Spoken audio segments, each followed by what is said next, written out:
लक्ष्मी नारायण नमो नमः। हरे कृष्णा। परिवर्तनी एकादशी के दिन व्रत रखने, कथा सुनने और भगवान श्री हरि विष्णु के वामन अवतार की पूजा करने से मनुष्य के समस्त पाप कर्मों का नाश हो जाता है और साथ ही अश्वमेध यज्ञ फल की प्राप्ति होती है। तो आज हम श्रवण करेंगे परिवर्तनी एकादशी की संपूर्ण व्रत कथा और आरती।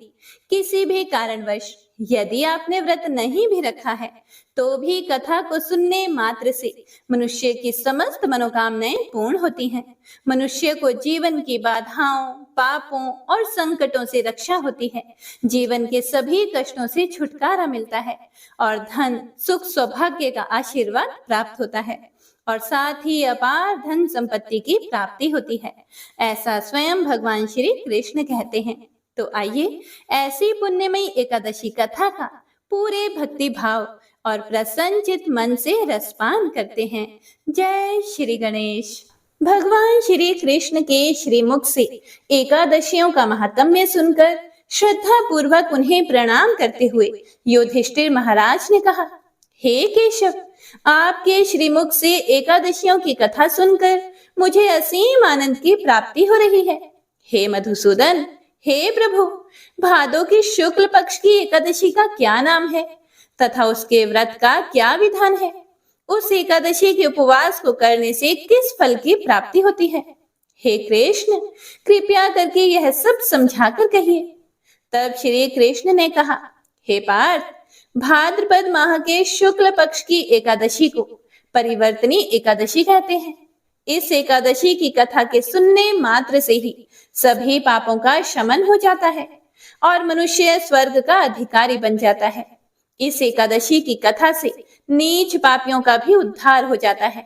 यदि कोई धर्मपरायण मनुष्य एकादशी के दिन मेरा पूजन करता है तो मैं उसको संसार की पूजा का फल देता हूँ। जो मनुष्य मेरी पूजा करता है उसे मेरे लोक की प्राप्ति होती है, इसमें तनिक भी संदेह नहीं है।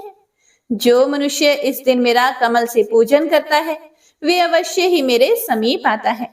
जो मनुष्य इस एकादशी के दिन भगवान श्री वामन का पूजन करता है वह तीनों देवता अर्थात ब्रह्मा, विष्णु, महेश की पूजा करता है। हे युधिष्ठिर, जो मनुष्य इस एकादशी का उपवास करते हैं उन्हें इस संसार में कुछ भी करना शेष नहीं रहता। इस एकादशी के दिन भगवान विष्णु करवट बदलते हैं, इसीलिए इसे परिवर्तनी एकादशी कहते हैं। यह सुनकर युधिष्ठिर महाराज ने कहा, हे जनार्दन, आपके वचनों को सुनकर मैं भ्रम में पड़ गया हूँ कि आप किस प्रकार सोते हैं तथा करवट बदलते हैं। आपने बलि को क्यों बांधा और वामन रूप धारण करके क्या लीलाएं की? कृपया करके सब आप विस्तार पूर्वक कहिए। तब भगवान श्री कृष्ण ने कहा, हे कुंती पुत्र, अब तुम समस्त पापों का शमन करने वाली इस कथा का ध्यान पूर्वक श्रवण करो। त्रेता युग में बलि नाम का एक असुर था। वह अत्यंत भक्त, दानी, सत्यवादी तथा ब्राह्मणों की सेवा करने वाला था। वह सदा यज्ञ, तप आदि किया करता था। अपनी इसी भक्ति के प्रभाव से वह स्वर्ग में देवेंद्र के स्थान पर राज्य करने लगा। देवराज इंद्र तथा अन्य देवता इस बात को सहन नहीं कर सके और भगवान श्री हरि के पास जाकर प्रार्थना करने लगे। अंत में मैंने वामन रूप धारण किया और तेजस्वी ब्राह्मण बालक के रूप में राजा बलि पर विजय प्राप्त की। यह सुनकर युधिष्ठिर महाराज ने कहा कि हे प्रभु, आपने उस बलि को किस प्रकार जीता? कृपया करके यह सब विस्तार पूर्वक बताइए। हे प्रिय भक्तों, तब श्री कृष्ण जी ने आगे कहा कि मैंने वामन रूप धारण करके राजा बलि से याचना की कि हे राजन, तुम मुझे 3 पग भूमि दान में दे दो, इससे तुम्हें 3 लोक के दान का फल प्राप्त होगा। राजा बलि ने इसे तुच्छ याचना समझकर 3 पग भूमि का संकल्प मुझको दे दिया। जब राजा बलि ने मुझे वचन दे दिया तब मैंने अपने त्रिविक्रम रूप को बढ़ाकर यहाँ तक कि भूलोक में पद, भूवर लोक में जंघा, स्वर्ग लोक में कमर, महलोक में पेट, जनलोक में हृदय, यमलोक में कंठ की स्थापना करके सत्यलोक में मुख, उसके ऊपर मस्तक स्थापित किया। उस समय सूर्य, चंद्रमा आदि सभी ग्रहगण, योग, नक्षत्र, इंद्र आदि देवता और शेष आदि सब नागगण विविध प्रकार से वेद सूक्तों से मेरी स्तुति करने लगे। तब मैंने राजा बलि से कहा कि हे राजन, एक पद से पृथ्वी, दूसरे से स्वर्ग लोक पूर्ण हो गए हैं। अब मैं तीसरा पग कहाँ रखूं? इतना सुनकर राजा बलि ने अपना शीश नीचे कर दिया। तब मैंने अपना तीसरा पग उसके शीश पर रख दिया और इस प्रकार देवताओं के हित के लिए मैंने अपने उस असुर भक्त को पाताल लोक में पहुंचा दिया। फिर उसकी विन्नति और नम्रता को देखकर मैंने कहा कि हे बलि, मैं सदैव तुम्हारे निकट ही रहूंगा। विरोचन पुत्र बलि से कहने पर भाद्रपद शुक्ल एकादशी के दिन बलि के आश्रम पर मेरी मूर्ति स्थापित हुई। तो इस प्रकार भादों के शुक्ल पक्ष की परिवर्तनी नामक एकादशी के दिन मेरी एक प्रतिमा राजा बलि के पास रहती है और एक क्षीर सागर में शेष नाग पर शयन करती रहती है। हे राजन, दान करने के उपरांत मनुष्य को अभिमान नहीं करना चाहिए। राजा बलि ने अभिमान किया और पाताल को चला गया। इससे इस बात का भी बोध होता है कि अति हर कार्य के लिए बुरी होती है। हे युधिष्ठिर, एक अन्य कथा के अनुसार सूर्य वंश में मांधाता नामक चक्रवर्ती राजा हुए हैं। उनके राज्य में सुख संपदा की कोई कमी नहीं थी। प्रजा सुख से जीवन व्यतीत कर रही थी। परंतु एक समय उनके राज्य में 3 वर्षों तक वर्षा नहीं हुई। प्रजा दुख से व्याकुल थी। तब महाराज भगवान नारायण की शरण में जाते हैं और उनसे अपनी प्रजा के दुख दूर करने की प्रार्थना करते हैं। राजा भादों के शुक्ल पक्ष की एकादशी का व्रत करते हैं। इस प्रकार व्रत के प्रभाव स्वरूप राज्य में वर्षा होने लगती है और सभी के कष्ट दूर हो जाते हैं। राज्य में पुनः खुशियों का वातावरण छा जाता है। जल झूलिनी एकादशी के दिन जो व्यक्ति व्रत करता है उसे भूमि दान करने और गौ दान करने के पश्चात मिलने वाले पुण्य फलों से अधिक शुभ फलों की प्राप्ति होती है। इसके बाद युधिष्ठिर महाराज ने आगे कहा कि हे प्रभु, अब आप मुझे इस एकादशी का महत्व और विधि भी बताइए। तब भगवान श्री कृष्ण कहते हैं कि आज ही के दिन माता यशोदा ने जलाशय पर जाकर मेरे वस्त्र धोए थे। इसी कारण इसे जल झूलिनी एकादशी कहते हैं और कई स्थानों पर इस दिन भगवान को पालकी यानी कि डोली में ले जाया जाता है। इसीलिए इसे डोल ग्यारस भी कहते हैं। हे कुंती पुत्र, अब इस एकादशी के व्रत विधि बड़े ही ध्यान पूर्वक सुनो। इस एकादशी व्रत का नियम पालन 10वीं तिथि की रात से ही शुरू कर देना चाहिए। ब्रह्मचर्य का पालन करना चाहिए। एकादशी के दिन सुबह स्नान आदि करने के बाद साफ कपड़े पहनकर भगवान वामन की प्रतिमा के सामने बैठकर व्रत का संकल्प लें। इस दिन यथासंभव उपवास करें। उपवास में अन्न ग्रहण नहीं करना चाहिए। संभव ना हो तो एक समय फलाहार कर सकते हैं। इसके बाद भगवान वामन की पूजा विधि विधान से करें। भगवान वामन को पंचामृत से स्नान कराएं। स्नान के बाद उनके चरणामृत को व्रती मनुष्य अपने और अपने परिवार के सभी सदस्यों के अंगों पर छिड़कें और उस चरणामृत को पिएं। इसके बाद भगवान को गंध, पुष्प, धूप, दीप, नैवेद्य आदि पूजन सामग्री अर्पित करें। इस दिन पूरे समय भगवान विष्णु का जाप करते रहना चाहिए और साथ ही साथ भगवान शिव और माता पार्वती का भी ध्यान करने से भी भगवान श्री लक्ष्मी नारायण जी की कृपा प्राप्त होती है। व्रत के अगले दिन वेद पाठ करने वाले ब्राह्मणों को भोजन कराकर दान दक्षिणा दें। ऐसा करने से घर में सुख शांति ऐश्वर्य में वृद्धि होती है और निश्चित रूप से संतान सुख की प्राप्ति होती है। इस दिन सूर्य देवता को अर्घ अवश्य दें। केले के पेड़ की पूजा करें और गाय को चने की दाल और गुड़ अवश्य खिलाएं। रात्रि जागरण करने से जन्म जन्मों के पाप कट जाते हैं। घर आए हुए किसी भी व्यक्ति का अपमान नहीं करना चाहिए। ओम नमो भगवते वासुदेवाय या हरे कृष्ण महामंत्र का जितना अधिक हो सके जाप करना चाहिए। भगवान को तुलसी मिश्रित जल अवश्य पिलाना चाहिए। विष्णु सहस्त्र नाम का जाप एवं भगवान वामन की कथा सुने। रात को भगवान वामन की मूर्ति के समीप ही सोएं और दूसरे दिन मतलब कि द्वादशी के दिन वेद पाठी ब्राह्मण को भोजन कराकर दान देकर आशीर्वाद प्राप्त करें। जो मनुष्य यत्न के साथ विधि पूर्वक इस व्रत को करते हुए रात्रि जागरण करते हैं, उनके समस्त पाप नष्ट होकर अंत में वे स्वर्ग लोक को प्राप्त होते हैं। इस एकादशी की कथा के श्रवण मात्र से वाजपेयी यज्ञ का फल प्राप्त होता है। तो सभी भक्तजन एक बार प्रेम से बोलिए लक्ष्मी नारायण भगवान की जय, बोलिए एकादशी माता की जय। हे प्रिय भक्तों, आइए अब मनोकामनाओं की पूर्ति करने वाली बड़ी ही सुंदर कथा को सुनते हैं। इस कथा को पूरा अवश्य सुनिएगा। किसी गांव में रमा नाम की एक स्त्री रहती थी। उसकी शादी को 5-6 साल हो गए थे, लेकिन अभी तक उसके कोई संतान नहीं थी। इस वजह से वह थोड़ा सा दुखी रहती थी।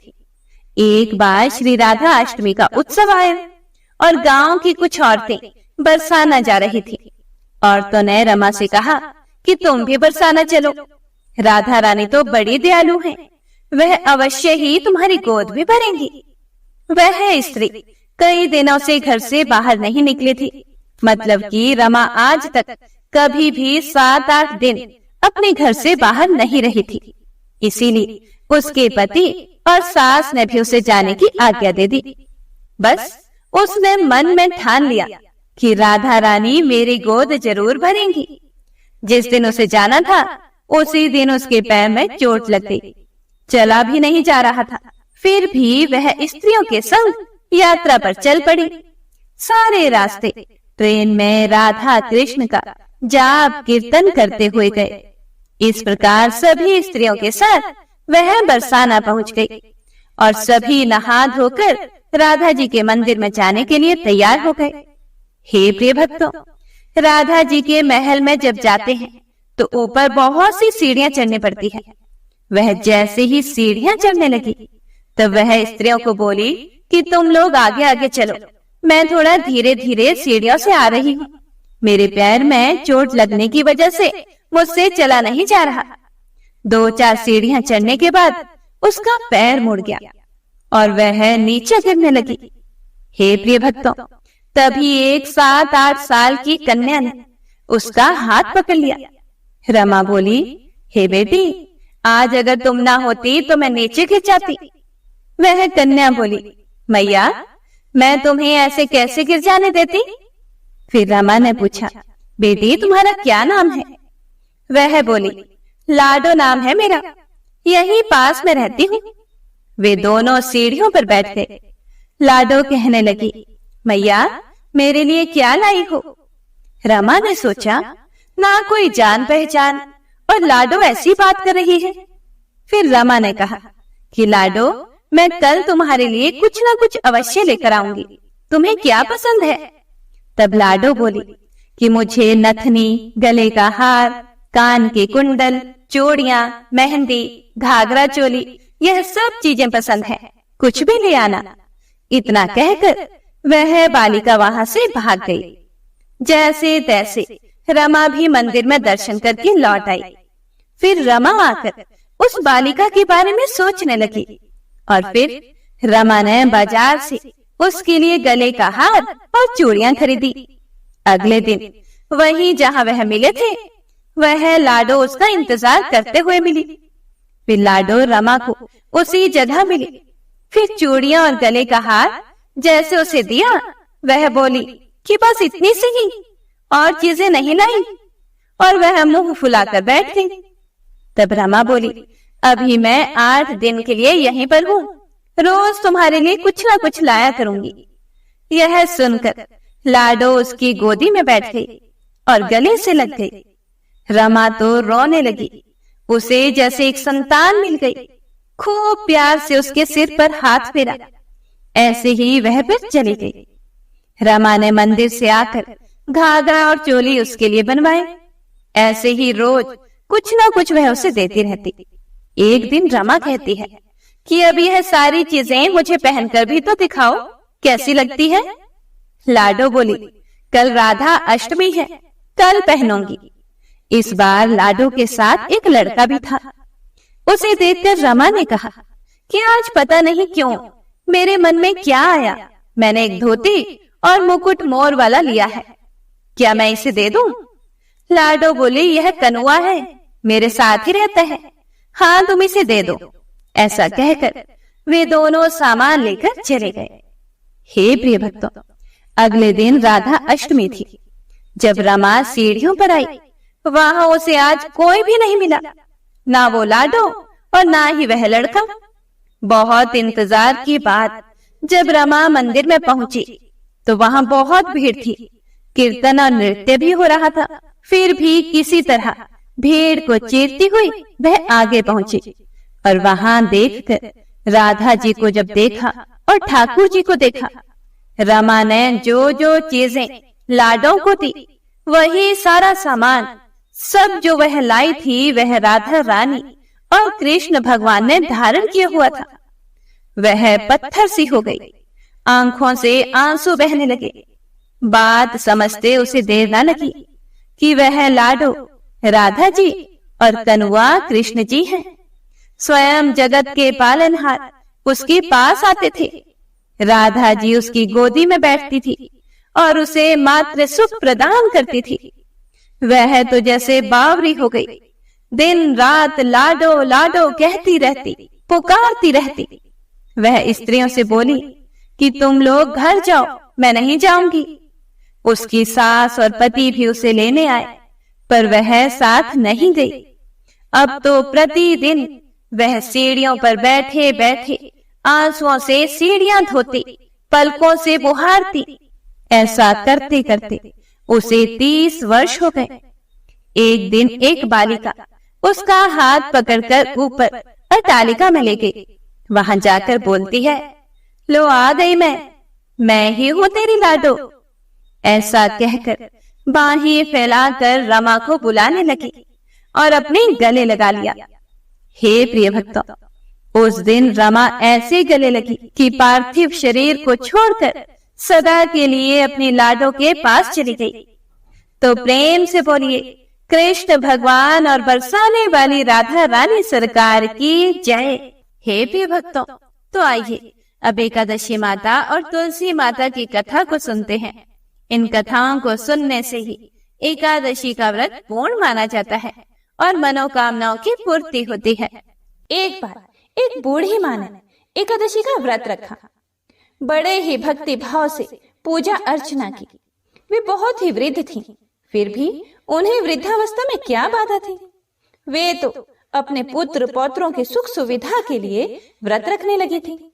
वे दिन भर तो जरा कठोर मन करके अपनी प्यास को रोके रही।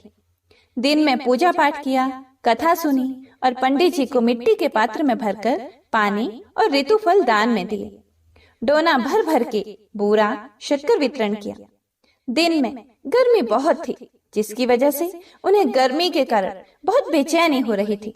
इसी कारण से बहुत देर तक बूढ़ी माई पानी में पड़ी रही और पानी के कुल्ला करती रही, मुंह धोती रही। तब कहीं थोड़ा बहुत धैर्य बंध पाया। धूप तो तेज पड़ ही रही थी, इस कारण बार बार मुंह सूख रहा था। बूढ़ी माँ बहुत बेचैन हो रही थी। एक तो बुढ़ापा और दूसरा यह भयंकर गर्मी। वृद्धावस्था की स्थिति तो कुछ दूसरी ही प्रकार की होती है। जैसे तैसे रो धो के दिन तो कट गया। अब पहाड़ सी रात सामने थी। उसका कटना बड़ा ही कठिन दिखाई दे रहा था। खटिया पर पड़े शांति नहीं मिल रही थी। वे बार बार करवट बदल रही थी। अनेक बार वे बाहर जाती और भीतर आती। उन्हें घर के अंदर शांति नहीं थी। फिर वे पड़ी पड़ी एकादशी माता का स्मरण करती रही। वे कहती रही कि हे माता जी, आप मेरी लाज रखिएगा, आप ही मुझे शक्ति दीजिएगा, जिससे मैं भली भांति आपका व्रत पूरा कर सकूं और यह पहाड़ सी रात शांति पूर्वक व्यतीत हो सके। प्यास के कारण बूढ़ी माँ की बेचैनी तो बढ़ ही रही थी। उन्होंने धैर्य रखने का बहुत प्रयास किया, किंतु सहनशीलता की सीमा टूट गई और वे घबराकर एकदम चिल्ला पड़ी। बोली कि बचाओ बचाओ। अम्मा का चिल्लाना सुनकर परिवार भर के नर नारी, बच्चे और पड़ोसी एकत्रित होकर बूढ़ी अम्मा की खटिया के समीप आ पहुंचे। सब ने पूछा कि अम्मा जी, आपको क्या हुआ? आप क्यों चिल्ला रही हैं? आप इस वृद्धावस्था में यह कठिन व्रत क्यों कर रही हैं? अम्मा जी, शक्ति से ही भक्ति होती है। थोड़ी ही देर में वे फिर से बोली कि अरे, हमारे तो प्राण ही निकले जा रहे हैं। मेरी छाती पर ठंडे पानी का घड़ा रख दीजिए। नातियों ने दादी की छाती पर ठंडे पानी का पात्र रख दिया। तब कहीं उन्हें थोड़ा सा आराम मिला और थोड़ी देर के लिए उन्होंने अपनी आंखें बंद कर ली। एकादशी माता ने सोचा कि यह बूढ़ी अम्मा है तो बहुत कठोर, जरा जाकर उसकी परीक्षा लेनी चाहिए। एकादशी माता आधी रात को मुर्गा बनकर टेर लगाने लगी। मुर्गा की आवाज सुनकर दादी जल्दी से उठी और बाहर जाकर आसमान की ओर देखा, किंतु आसमान में कहीं उन्हें प्रातःकालीन तारा दिखाई नहीं दिया। अम्मा सोचने लगी कि यह मुर्गा क्यों और कैसे बोल गया। उन्हें प्यास तो लग ही रही थी।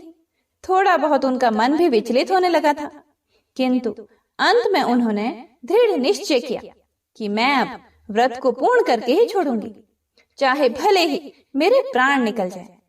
यह सोचकर फिर वे खटिया पर शिथिल होकर लेट गई। थोड़ी ही देर में एकादशी माता ने उनकी फिर से परीक्षा लेनी चाहिए। एक छोटी सी बालिका एक गिलास में शरबत लेकर उनके सिरहाने खड़ी हो गई और जोर से बोली कि दादी जी, सवेरा हो गया है, आप हाथ मुंह धोकर शरबत पी लीजिए। पहले तो शरबत का गिलास देखकर अम्मा का मन ललचाने लगा, किंतु अचानक व्रत का स्मरण हो आया और उन्होंने सोचा कि मैं किसी भी प्रकार से अभी शरबत नहीं पी सकती हूँ, और वे शांति पूर्वक अपनी खटिया पर लेट गई।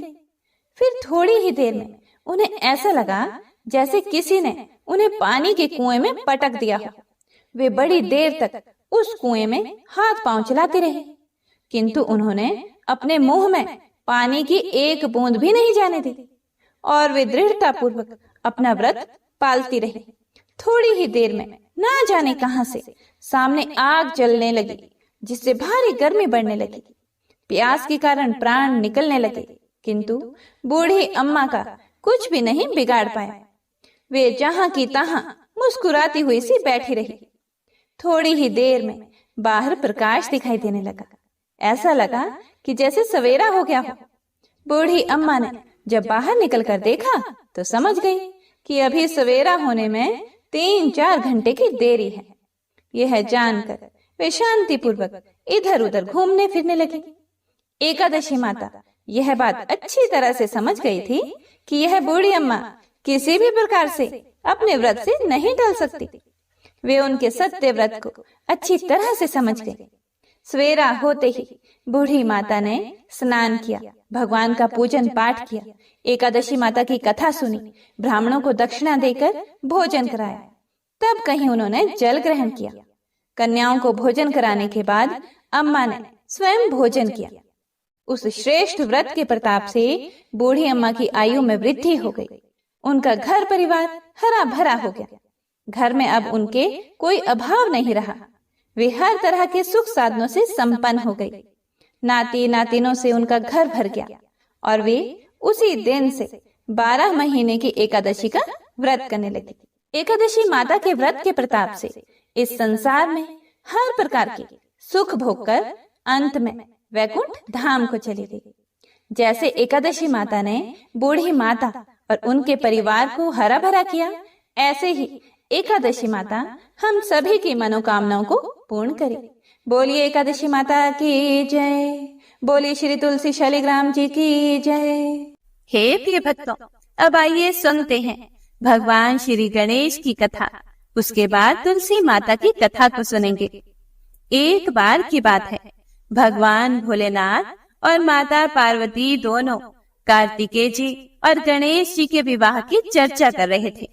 तभी वहां पर गणपति जी आ गए और माता पिता को प्रणाम करके खड़े हो गए। तब माता कहती हैं कि आओ पुत्र, हम तुम्हारी बात कर रहे थे। तब गणेश जी बोले कि वो क्या बात है माता? माता बोली, हम तुम्हारे विवाह की बात कर रहे हैं।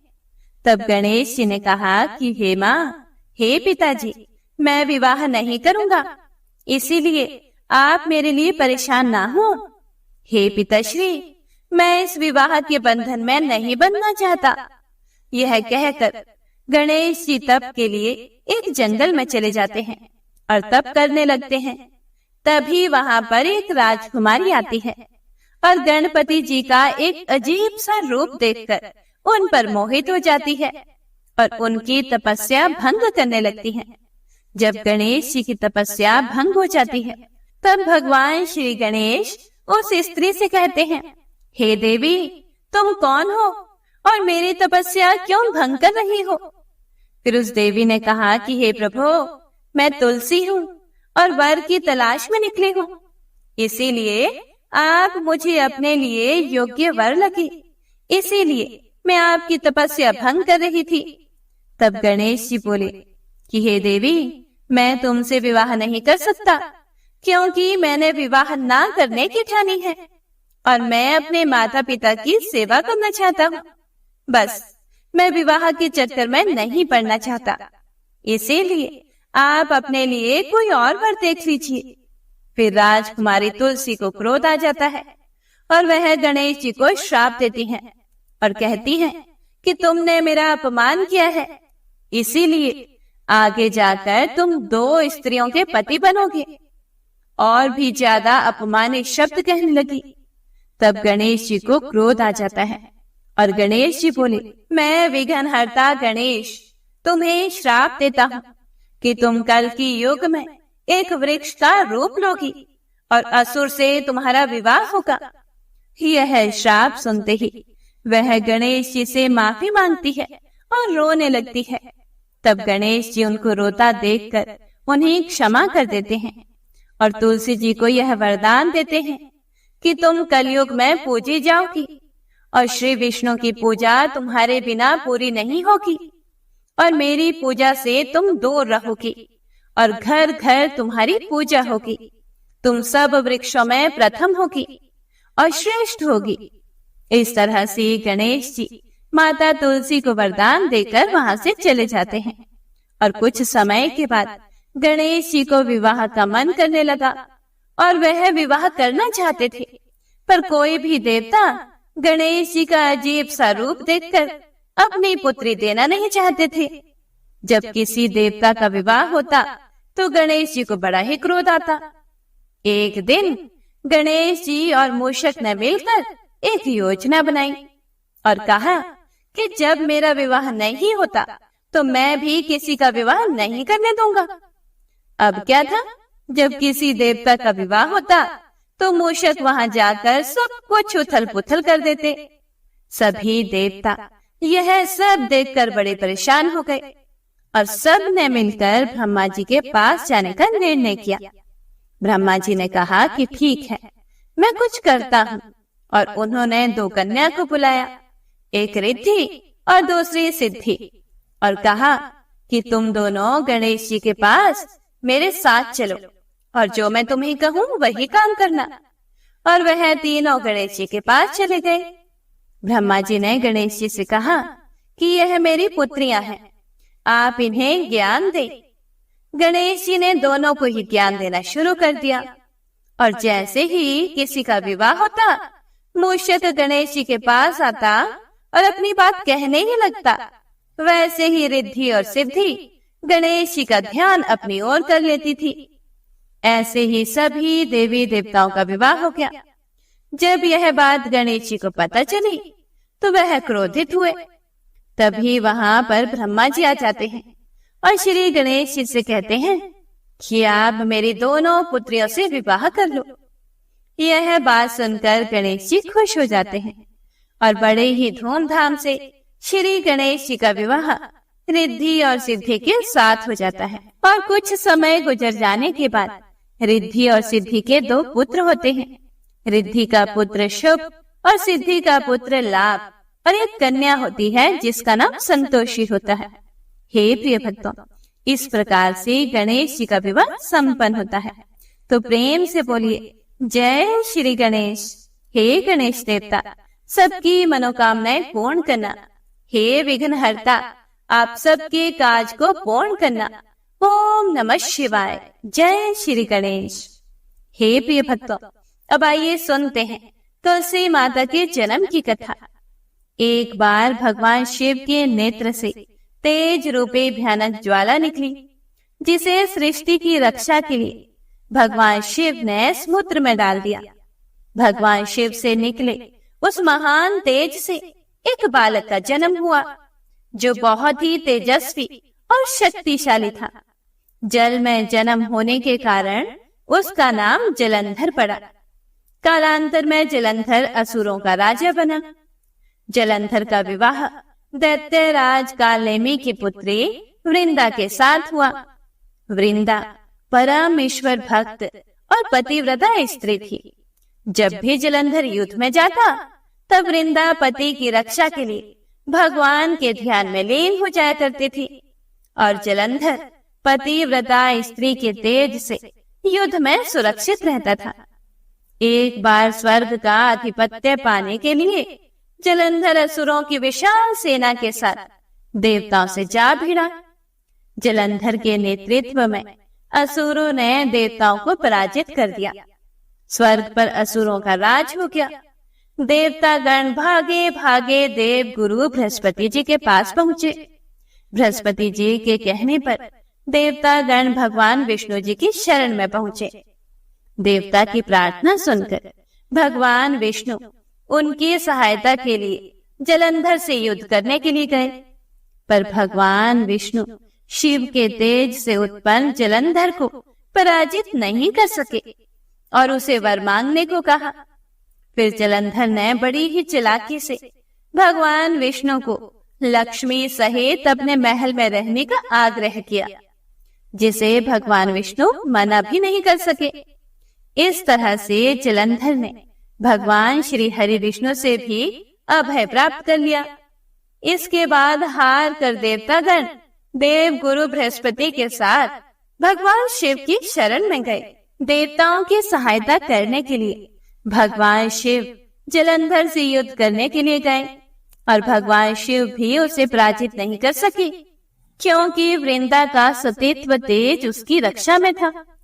भगवान विष्णु शिव जी के पास पहुंचे और कहा कि हे देव, जो आप अपने तेज से उत्पन्न जलंधर को पराजित नहीं कर पा रहे हैं, उसका कारण जलंधर की पतिव्रता स्त्री वृंदा के सतीत्व की शक्ति है। आप जलंधर से युद्ध करें और मैं वृंदा का ध्यान भटकाने का प्रयत्न करूंगा, क्योंकि जलंधर का वध सृष्टि के कल्याण के लिए आवश्यक है। यह कहकर भगवान श्री हरि विष्णु जलंधर का रूप धर के उनके महल में पहुंचे, तथा तब वृंदा अपना पति आए समझकर तप छोड़कर उनकी सेवा सत्कार में लग गई। इधर युद्ध में भगवान शिव ने जलंधर का वध कर दिया। जलंधर का वध होते ही दूत वृंदा को खबर देने पहुंचे। तब वृंदा को समझ में आ गया कि उसके साथ छल हुआ है। तब वृंदा ने विष्णु भगवान को अपने असली रूप में आने को कहा, और क्रोध में आकर वृंदा ने विष्णु भगवान को श्राप दिया कि एक सती स्त्री का सतीत्व भंग करने के अपराध में तुम हृदयहीन पत्थर हो जाओ। विष्णु जी ने वृंदा के श्राप को शिरोधार्य कर कहा, हे देवी वृंदा, तुम्हारे तथा जलंधर के कल्याण के लिए मुझे ऐसा करना पड़ा। तुम दोनों को श्राप मुक्त करना था। तुम भी अब अपना शरीर त्याग कर तुलसी बिरवा के रूप में जन्म लोगी, और मेरी पूजा तुलसी दल से होगी। मैं शालिग्राम पत्थर बनूंगा। मेरे शीश पर तुम आदर से विराजमान होंगी। तुम्हारे पतियों की हड्डियों के चूर्ण से शंख की उत्पत्ति होगी। उस शंख ध्वनि से देवताओं तथा मेरी पूजा आराधना होगी। जहाँ शंख ध्वनि होगी, वहाँ मंगल में मैं विराजमान रहूंगा। तुमने पूर्व जन्म में बद्रीवन में मुझे पाने के लिए बड़ी तपस्या की थी।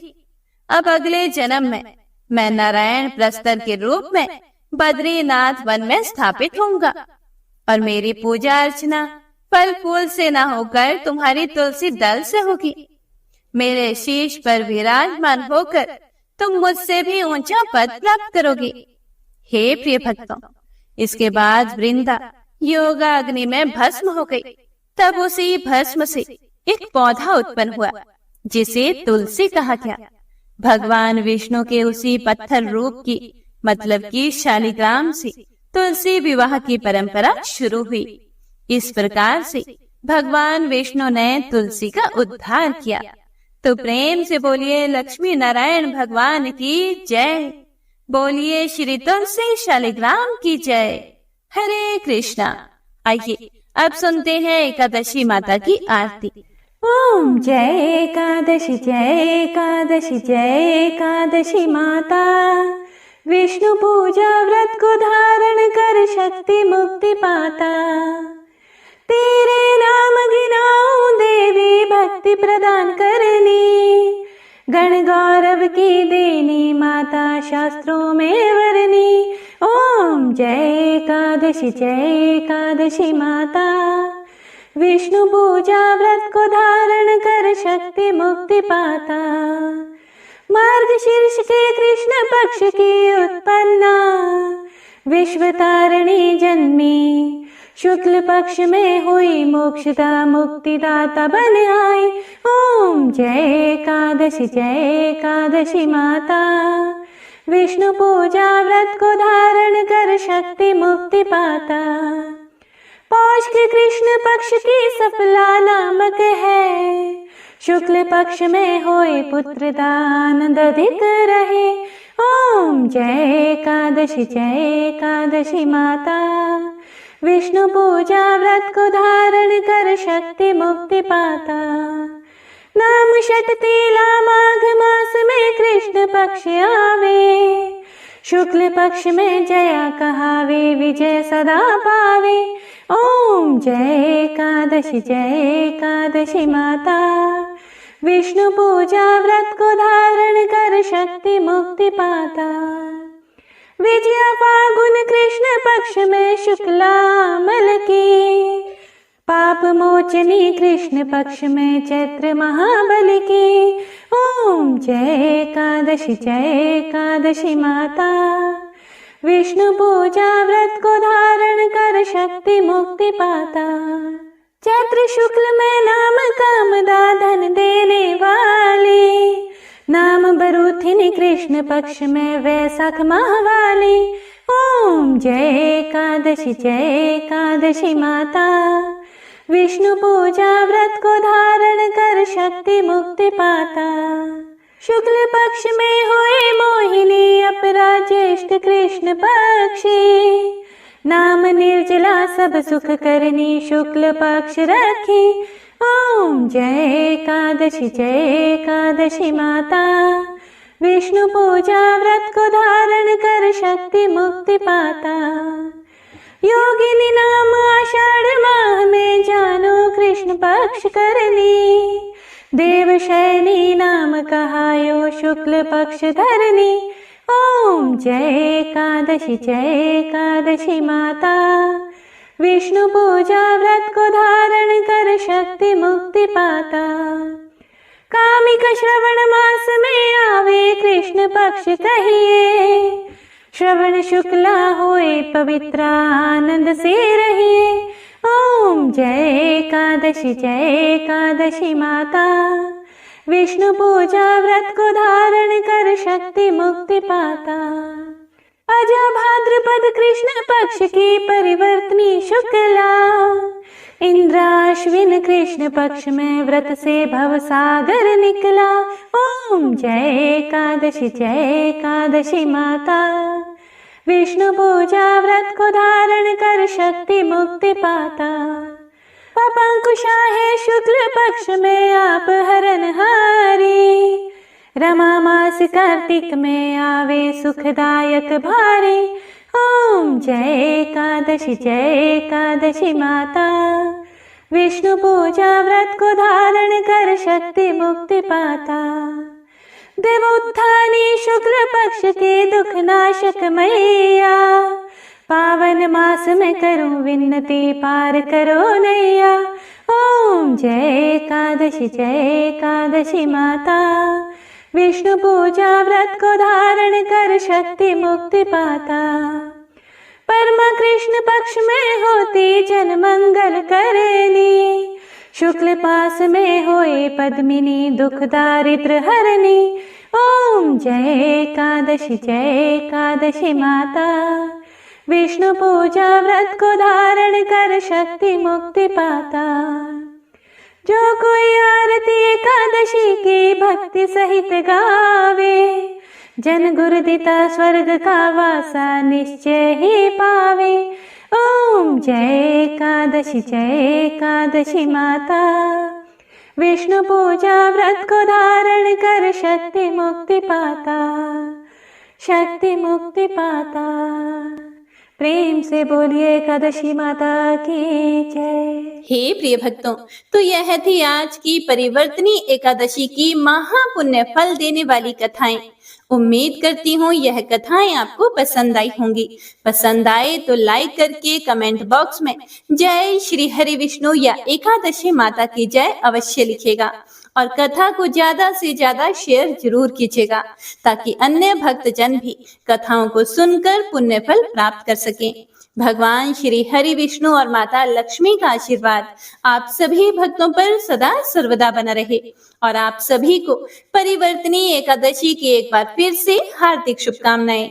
भगवान श्री हरि विष्णु और एकादशी माता आपकी समस्त मनोकामनाएं पूर्ण करें।